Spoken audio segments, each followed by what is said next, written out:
أعوذ بالله من الشيطان الرجيم. بسم الله الرحمن الرحيم.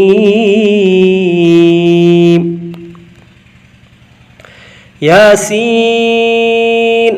والقرآن الحكيم إنك لمن المرسلين على صراط مستقيم تنزيل العزيز الرحيم لتنذر قوما ما أنذر آباؤهم فهم غافلون لقد حق القول على أكثرهم فهم لا يؤمنون إنا جعلنا في أعناقهم أغلالا فهي إلى الأذقان فهم مقمحون وجعلنا من بين أيديهم سدا ومن خلفهم سدا فأغشيناهم فهم لا يبصرون وسواء عليهم أأنذرتهم أم لم تنذرهم لا يؤمنون إنما تنذر من اتبع الذكر وخشي الرحمن بالغيب فبشره بمغفرة وأجر كريم إنا نحن نحيي الموتى ونكتب ما قدموا وآثارهم وكل شيء أحصيناه في إمام مبين واضرب لهم مثلا أصحاب القرية إذ جاءها المرسلون إذا أرسلنا إليهم اثنين فكذبوهما فعززنا بثالث فقالوا إنا إليكم مرسلون قالوا ما أنتم إلا بشر مثلنا وما أنزل الرحمن من شيء إن أنتم إلا تكذبون قالوا ربنا يعلم إنا إليكم لمرسلون وما علينا إلا البلاغ المبين قالوا إنا تطيرنا بكم لئن لم تنتهوا لنرجمنكم وليمسنكم منا عذاب أليم قالوا طائركم معكم أئن ذكرتم بل أنتم قوم مسرفون وجاء من أقصى المدينة رجل يسعى قال يا قوم اتبعوا المرسلين اتبعوا من لا يسألكم أجرا وهم مهتدون وما لي لا أعبد الذي فطرني وإليه ترجعون أتخذ من دونه آلهة إن يردني الرحمن بضر لا تغن عني شفاعتهم شيئا ولا ينقذون إني إذا لفي ضلال مبين إني آمنت بربكم فاسمعون قيل ادخل الجنة قال يا ليت قومي يعلمون بما غفر لي ربي وجعلني من المكرمين وما أنزلنا على قومه من بعده من جند من السماء وما كنا منزلين إن كانت إلا صيحة واحدة فإذا هم خامدون يا حسرة على العباد ما يأتيهم من رسول إلا كانوا به يستهزئون ألم يروا كم أهلكنا قبلهم من القرون أنهم إليهم لا يرجعون وإن كل لما جميع لدينا محضرون وآية لهم الأرض الميتة أحييناها وأخرجنا منها حبا فمنه يأكلون وجعلنا فيها جنات من نخيل وأعناب وفجرنا فيها من العيون ليأكلوا من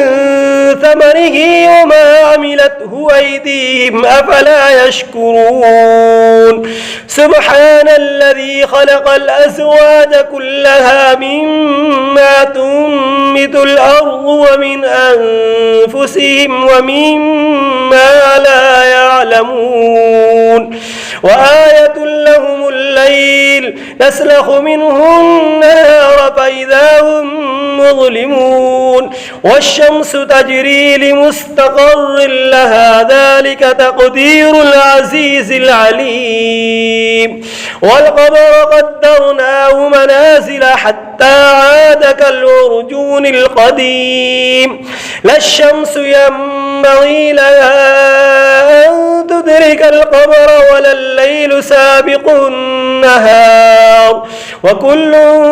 في فلك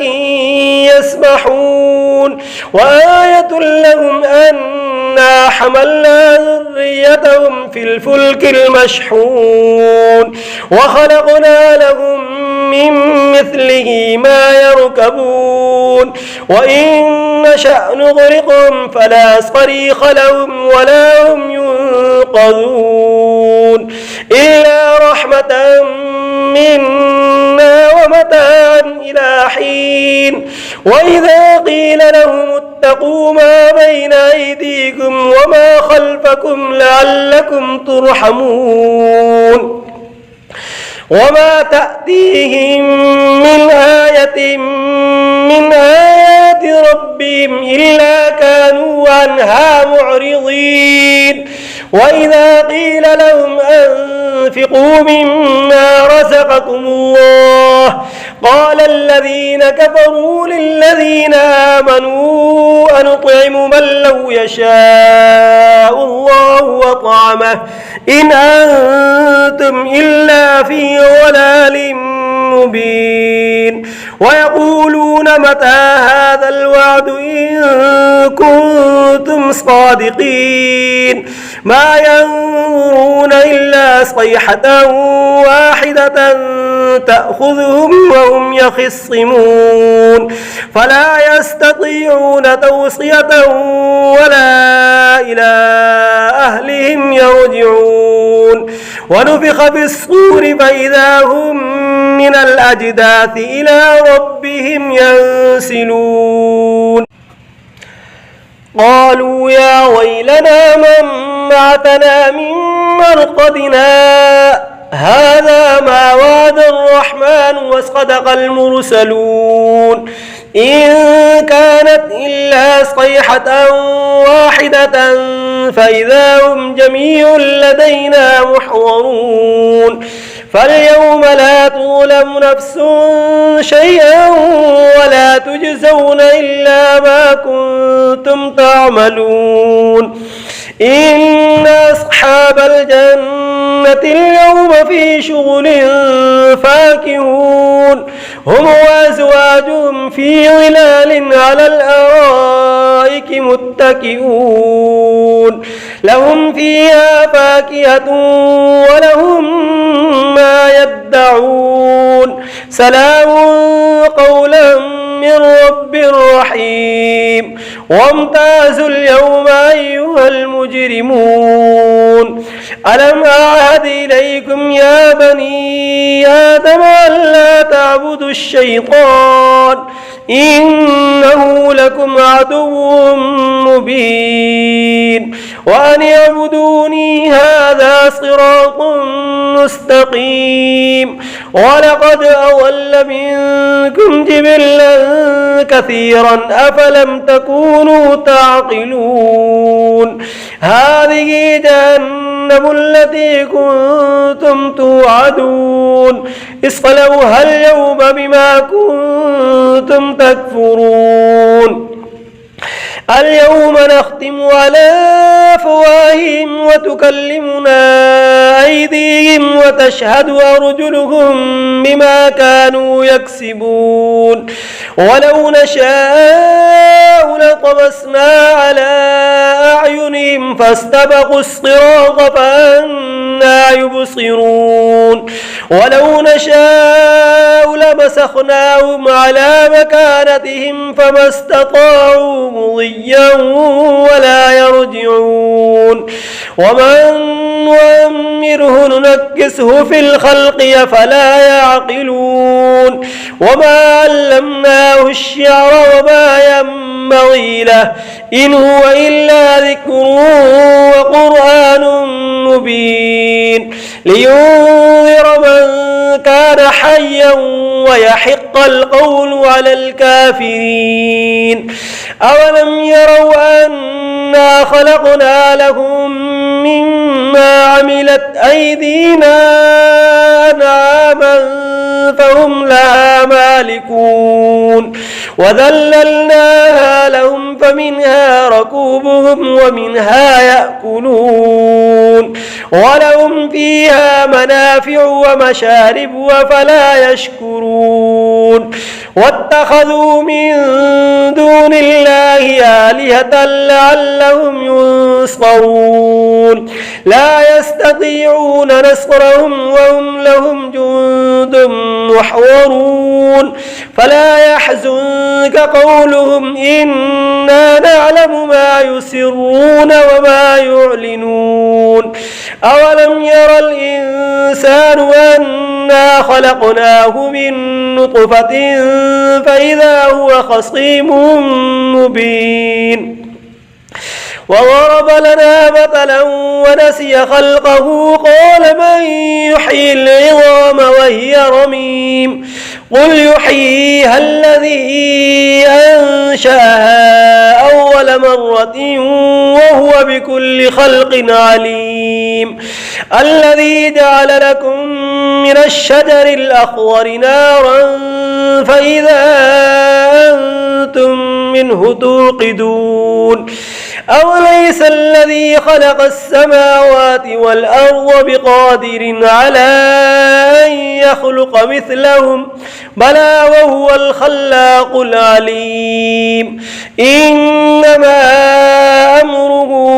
إذا أراد شيئا أن يقول له كن فيكون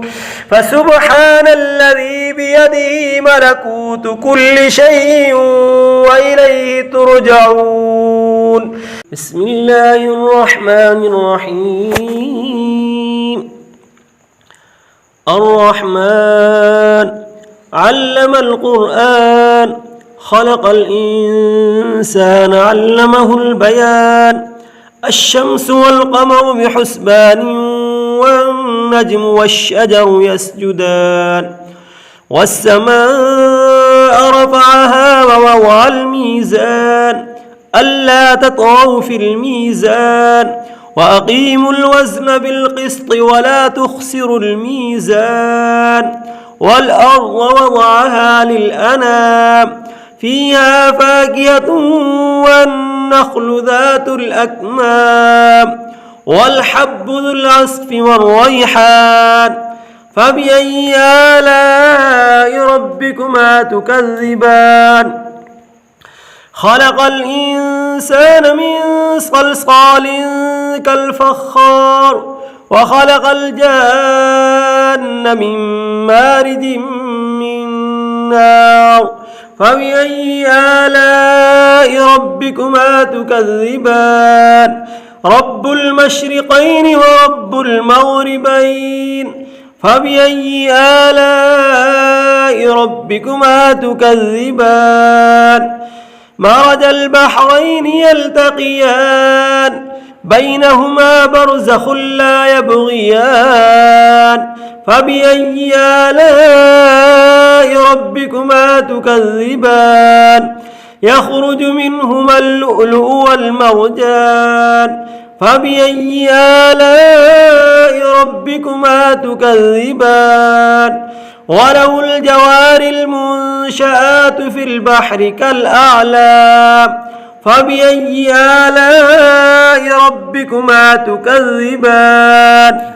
كل من عليها فان ويبقى وجه ربك ذو الجلال والإكرام فبأي آلاء ربكما تكذبان يسأله من في السماوات والأرض كل يوم هو في شأن فبأي آلاء ربكما تكذبان سنفرغ لكم أيها الثقلان فبأي آلاء ربكما تكذبان يا معشر الجن والإنس إن استطعتم أن تنفذوا من أقطار السماوات والأرض فانفذوا لا تنفذون إلا بسلطان فبأي آلاء ربكما تكذبان يرسل عليكما شواظ من نار ونحاس فلا تنتصران فبأي آلاء ربكما تكذبان فإذا انشقت السماء فكانت وردة كالدهان فبأي آلاء ربكما تكذبان فيومئذ لا يسأل عن ذنبه إنس ولا جان فبأي آلاء ربكما تكذبان يعرف المجرمون بسيماهم فيؤخذ بالنواصي والأقدام فبأي آلاء ربكما تكذبان هذه جهنم التي يكذب بها المجرمون يطوفون بينها وبين حميم آن فبأي آلاء ربكما تكذبان ولمن خاف مقام ربه جنتان فبأي آلاء ربكما تكذبان ذواتا أفنان فبأي آلاء ربكما تكذبان فيهما عينان تجريان فبأي آلاء ربكما تكذبان فيهما من كل فاكهة زوجان فبأي آلاء ربكما تكذبان متكئين على فرش مطائنها من استبرق وجنى الجنتين دان فبأي آلاء ربكما تكذبان فيهن قاصرات الطرف لم يطمثهن إنس قبلهم ولا جان فبأي آلاء ربكما تكذبان كأنهن الياقوت والمرجان فبأي آلاء ربكما تكذبان هل جزاء الإحسان إلا الإحسان فبأي آلاء ربكما تكذبان ومن دونهما جنتان فبأي آلاء ربكما تكذبان مدهامتان فبأي آلاء ربكما تكذبان فيهما عينان نضاختان فبأي آلاء ربكما تكذبان فيهما فاكهة ونخل ورمان فبأي آلاء ربكما تكذبان فيهن خيرات حسان فبأي آلاء ربكما تكذبان حور مقصورات في الخيام فبأي آلاء ربكما تكذبان لم يطمثهن إنس قبلهم ولا جان فبأي آلاء ربكما تكذبان متكئين على رفرف خضر وعبقري حسان فبأي آلاء ربكما تكذبان تبارك اسم ربك ذي الجلال والإكرام بسم الله الرحمن الرحيم تبارك الذي بيده الملك وهو على كل شيء قدير الذي خلق الموت والحياة ليبلوكم أيكم أحسن عملا وهو العزيز الغفور الذي خلق 7 سماوات طباقا ما ترى في خلق الرحمن من تفاوت فارجع البصر هل ترى من فطور ثم ارجع البصر كرتين ينقلب إليك البصر خاسئا وهو حسير ولقد زينا السماء الدنيا بمصابيح وجعلناها رجوما للشياطين وأعتدنا لهم عذاب السعير وللذين كفروا بربهم عذاب جهنم وبئس المصير إذا ألقوا فيها سمعوا لها شهيقا وهي تفور تكاد تميز من الغيظ كلما ألقي فيها فوج سألهم خزنتها ألم يأتكم نذير قالوا بلى قد جاءنا نذير فكذبنا وقلنا ما نزل الله من شيء إن أنتم إلا في ضلال كبير وقالوا لو كنا نسمع أو نعقل ما كنا في أصحاب السعير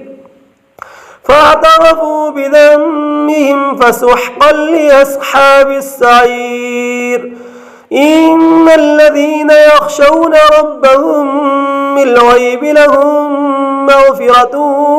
وأجر كبير وأسروا قولكم أو اجهروا به إنه عليم بذات الصدور ألا يعلم من خلق وهو اللطيف الخبير هو الذي جعل لكم الأرض ذلولا فامشوا في مناكبها وكلوا من رزقه وإليه النشور أمنتم من في السماء أن يخسف بكم الأرض فإذا هي تمور أم أمنتم من في السماء أن يرسل عليكم حاصبا فستعلمون كيف نذير ولقد كذب الذين من قبلهم فكيف كان نكير أولم يروا إلى الطير فوقهم صافات ويقبضن ما يمسكهن إلا الرحمن إنه بكل شيء بصير أمن هذا الذي هو جند لكم ينصركم من دون الرحمن إن الكافرون إلا في غرور أمن هذا الذي يرزقكم إن أمسك رزقه بل لجوا في عتو ونفور أفمن يمشي مكبا على وجهه أهدى أمن يمشي سويا على صراط مستقيم قل هو الذي أنشأكم وجعل لكم السمع والأبصار والأفئدة قليلا ما تشكرون قل هو الذي ذرأكم في الأرض وإليه تحشرون ويقولون متى هذا الوعد إن كنتم صادقين قل إنما العلم عند الله وإنما أنا نذير مبين فلما رأوه زلفة سيئت وجوه الذين كفروا وقيل هذا الذي كنتم به تدعون قل أرأيتم إن أهلكني الله ومن معي أو رحمنا فمن يجير الكافرين من عذاب أليم قل هو الرحمن آمنا به وعليه توكلنا فستعلمون من هو في ضلال مبين قل أرأيتم إن أصبح